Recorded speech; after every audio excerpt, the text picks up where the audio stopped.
This is the Air Hug Community Podcast, and you are listening to episode 119.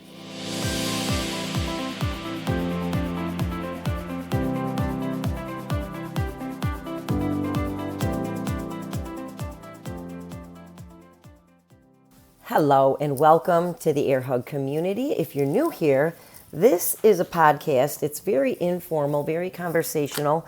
Sometimes we have guests, sometimes we don't.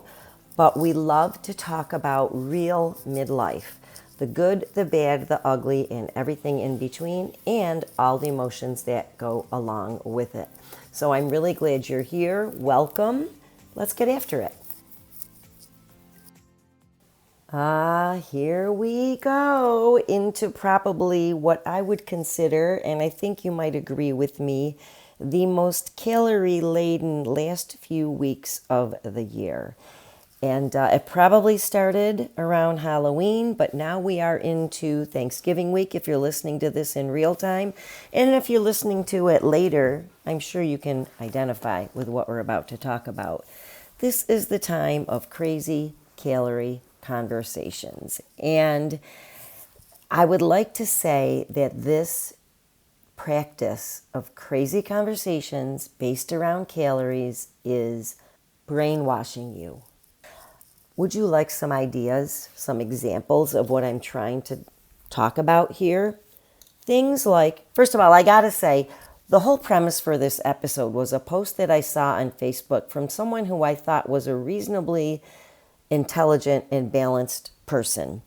And they posted a notebook sheet of paper, and it had their calories burned for the last 7 days, I presume from their workouts, and I presume from a wearable, because they had some sort of a device that was telling them, and now that I think about it, it was their workouts, calories burned from their workouts, and they even had an apology in there because they forgot to start their device at the beginning of one of their workouts. Okay, so please, people, do not be married to the number of calories posted on your wearable device. I have said this in previous episodes, and I have said it probably in more than 2 episodes. The accuracy of your wearable device, as far as calories burned, can be off by as much as 90%. And the accuracy of the calorie count in the foods that you consume and see on the label of foods that do have labels can be off by as much as plus or minus 20%. So may I remind you that the calorie method is flawed. And we have an entire episode. It is way back in episode number 12.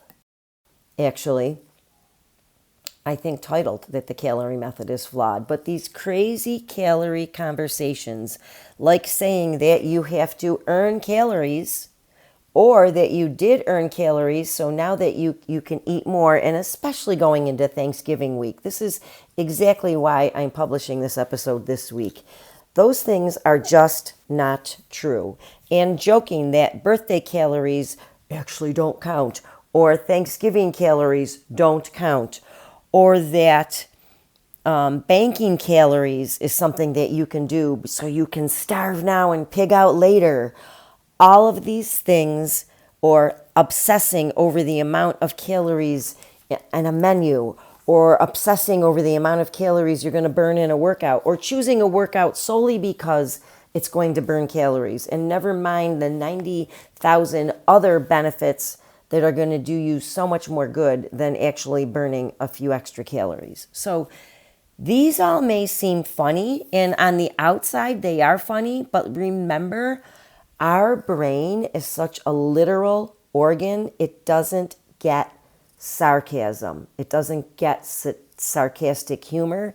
If you say to your brain, birthday calories don't count, pumpkin pie doesn't count if you eat it on Thanksgiving, anything you eat standing up doesn't count. If you tell your brain all these things, your brain is just going to believe that. But the worst part about this is that you're setting your brain up to get into a pattern of disordered eating and possibly disordered exercising and possibly even having a full-blown eating disorder. And so calories are no joking matter. They're also not something that we really don't have an accurate way of measuring going in or coming out. It's not a very scientifically sound system. Okay? So I think it's really, really important to point out that joking about abstinence or indulgence or restrictive or pigging out, all of these things are just not joking matters. It's way more important to actually downplay all these hardcore statistics and learn to listen to hunger pangs and learn to listen to fullness cues and not to be so serious about it that you actually send yourself into disordered eating or disordered exercise. And I just say this with a grain of experience because I do consider myself to be recovering from disordered eating patterns. And if I could save anyone the years that I put myself through trying to be a perfectionist, my conversations were more along, I need to eat the exact number of calories and the exact amount of protein and fat and carbs. And there were days where I would throw out some of my avocado because it didn't fit into my macro pattern. But it was all so overly restrictive, and it does a number on our brain. So I'm just doing a kindness here and saying to all of us here, please enjoy life responsibly.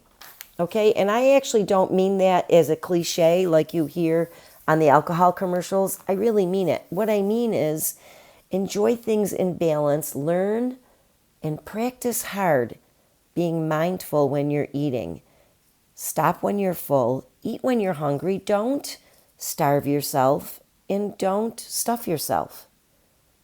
Okay? And if you have any questions about that and you want to reach out privately and ask about it, I would be very happy to talk about it because I do feel that this is a topic that gets, women especially get kind of hung up on it, and we shouldn't. We shouldn't. I think we've gotten way too serious about it. This whole healthy thing, and I love being healthy, don't get me wrong, but this whole healthy thing and obsessive thing about not even having like one little bit of maybe muffin top or anything that you consider less than perfect, it's all hogwash. We're all perfect in God's eyes. Okay? So go out, enjoy your holidays. You don't have to pig out. You don't have to starve. You don't have to do penance, and you don't have to bank anything, and certainly don't joke about it and don't take it all too seriously. All right, listen, happy Thanksgiving, happy end of 2022, and I will see you back here next week on the Air Hug Community Podcast.